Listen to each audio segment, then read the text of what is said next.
bersamamu dan bersama rohmu. Inilah Injil suci menurut Matius. Dimuliakanlah Tuhan.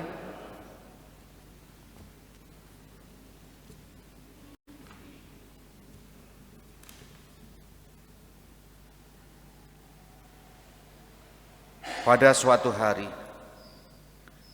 naiklah Yesus ke atas sebuah bukit, sebab melihat orang banyak.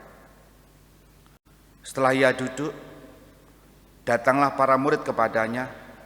Lalu Yesus mulai berbicara dan menyampaikan ajaran ini.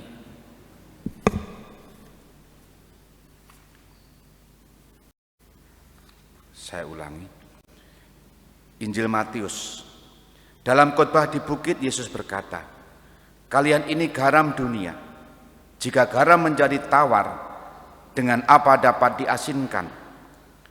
Tiada gunanya lagi selain dibuang dan diinjak-injak orang.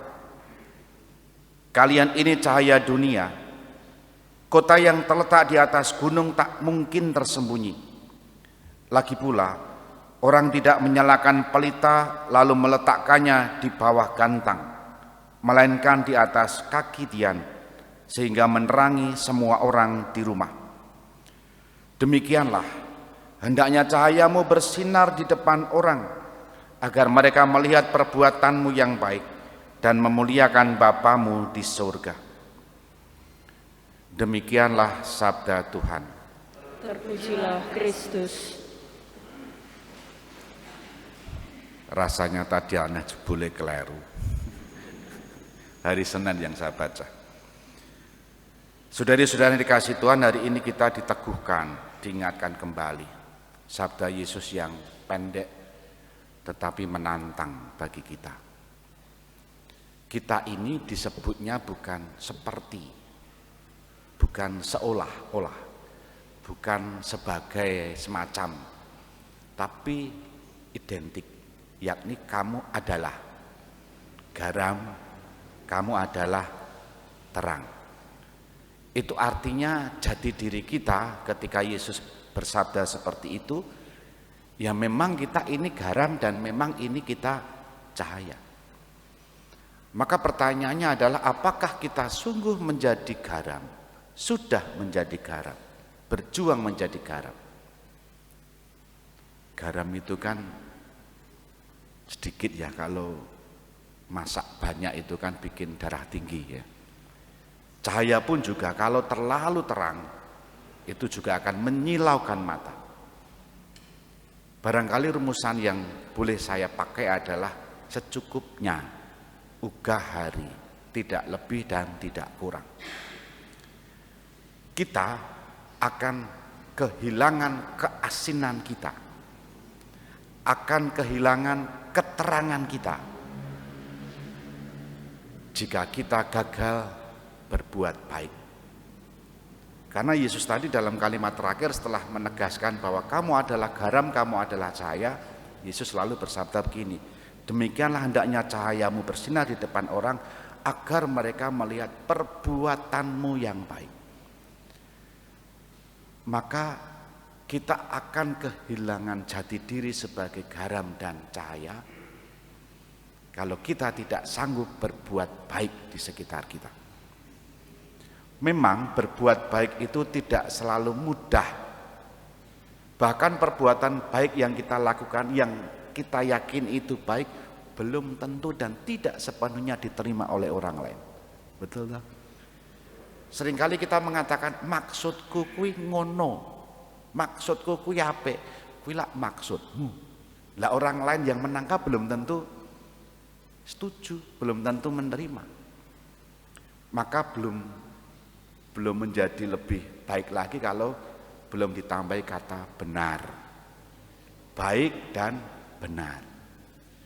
Dan itu proses kehidupan yang begitu dinamis, dan kita pun selalu diajak untuk berdiskresi, menimbang-nimbang yang akan kulakukan ini benarkah baik dan benarkah tepat. Karena kalau hanya baik saja sepertinya tidak cukup. Dan ini soalnya, ketika perbuatan baik kita itu ditolak, jangan pernah kita berhenti berbuat baik. Elia, dalam bacaan pertama yang kita dengar tadi, dia adalah tokoh nabi yang kerap kali dicela, kerap kali dipandang sebelah mata, dihina, tetapi pewartaan sabda terus dia lakukan. Dan tadi kita mendengar Elia diteguhkan oleh sabda Tuhan. Mintalah makan, katakanlah seperti itu, kepada janda di Sarfat. Dan dialognya tadi kan kita mendengar tepung itu hanya cocok atau hanya cukup untuk janda itu dan anaknya, setelah itu mati. Tapi Tuhan mengatakan, tempatmu nanti, tempat gandummu tak pernah kosong, sesuai sabda Tuhan. Dan benar terjadi. Artinya adalah Elia yang saat-saat tertentu merasa perbuatan baiknya ditolak, itu kan, diteguhkan oleh sabda Tuhan bahwa jangan lelah berbuat baik. Teruslah mewartakan sabda Tuhan. Bagaimana dengan kita? Apakah sudah lelah berbuat baik? Apakah sudah lelah melayani gereja yang kadangkala dipaidu, yang kadangkala tidak dipercaya, yang kadangkala menuai komentar? Di tengah umat itu kan seringkali yang terjadi tidak mau cawe-cawe, nyambut gawe, ning melu cawe-cawe komentar. Begitu ya. Nek kita dikomentari njur mutung ya.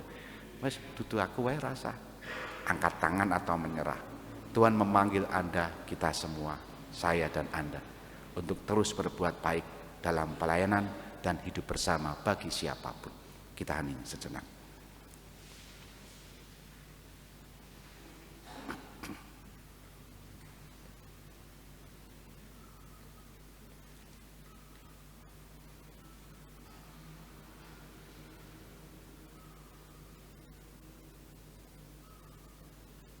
Dimuliakanlah Yesus yang dulu hidup, sekarang dan selama-lamanya. Amin.